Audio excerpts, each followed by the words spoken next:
Paragliding je letání na padákovém kluzáku, čili v podstatě křídle, které je vyrobené z textilu.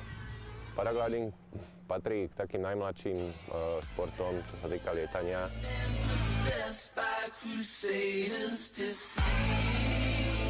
Ide tam hlavne o využívanie stúpavých prúdov, lietanie nad krajinou.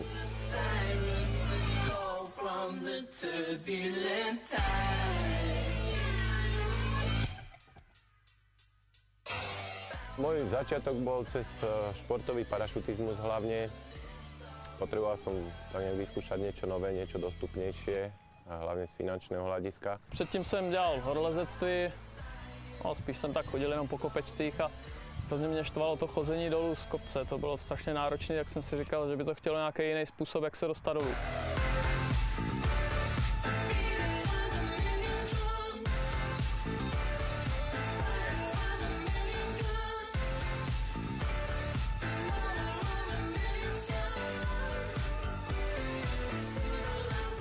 Momentálne stojíme pri trenažéri vysokých hodnot preťaženia.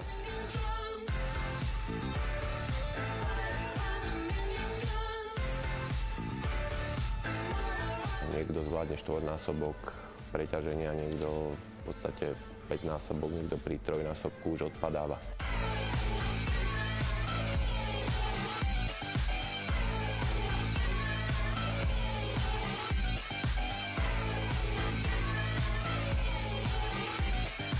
Je to ojedinelý projekt. Teší sa tu v podstate veľkému záujmu. No, hlavne je to, že je to taká bezpečná cesta k tomu, jak sa zoznámiť s vlastnými reakciami na niektoré situácie vo vzduchu. Paragliding vekovo nejak nie je limitovaný. Stretol som sa s 80-ročným pánom, ktorý sa tomu začal na staré kolená venovať a musím povedať, že vzhľadom na jeho vek mu to ide výborne. Dokud člověk umí udělat pár kroků, tak umí i lítat.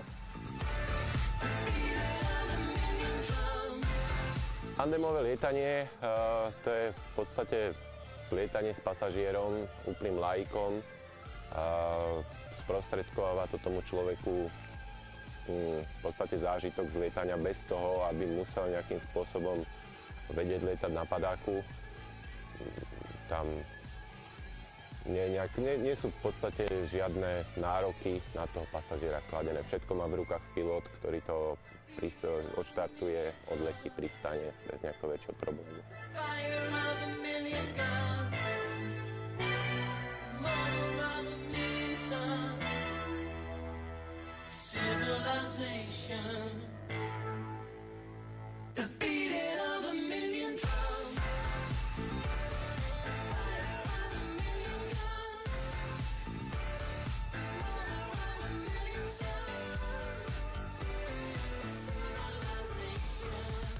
Tak královskou disciplínou paraglidingu jsou určitě přelety, čili snaha přeletět buď to určenou vzdálenost za nejkratší čas, nebo doletět nejdelší vzdálenost. Relatívne mladá záležitosť je akrobácia na padáku. Jsou i závody v přesnosti přistání. Človek v zime nemá čo robiť, zbalí si výstroj, ide do zahraničia. Nepal v tomto je veľmi zaujímavá krajina na lietanie. Nie len samotným lietaním, ale aj samotným spoznávaním ľudí, kultúry. Trošku ináč reagujú na toho klasického turistu, ktorý tam dojde peši, a trošku ináč reagujú na človeka, ktorý tam pristane. Jednoznačne lietanie v Himalajách považujem za v podstate taký nejaký môj osobný vrchol. Amerika je země neobezených možností, tam mají podmínky snad ke všemu. Na druhou stranu, když se podíváme, tak jsem byl na Novém Zélandu, tam se líbí snad každému, i padačkářům se tam moc líbí. A tady po Evropě, no, Alpy jsou samozřejmě určitě jednička.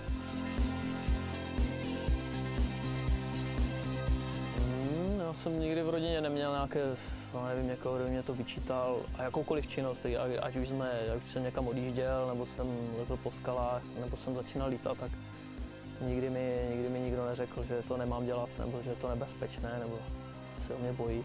Tak nějak by to uvolnilo pnutie, keď budem chcieť ísť na kopec a manželka by nejaká prípadná vykrikovala, že nemôžem. Nech zalietajú. Paragliding mi dáva hlavne taký nejaký nový rozmer k životu. Je to možnosť skúsiť niečo iné, niečo diametrálne odlišné, čo nejakí ľudia nemali zatiaľ možnosť vyskúšať. Já bych to tak nepopsal jako pocit svobody, spíš takové pěkné uvolnění, zapomnění na všední starosti. Takový, proč děláme něco, co nás baví.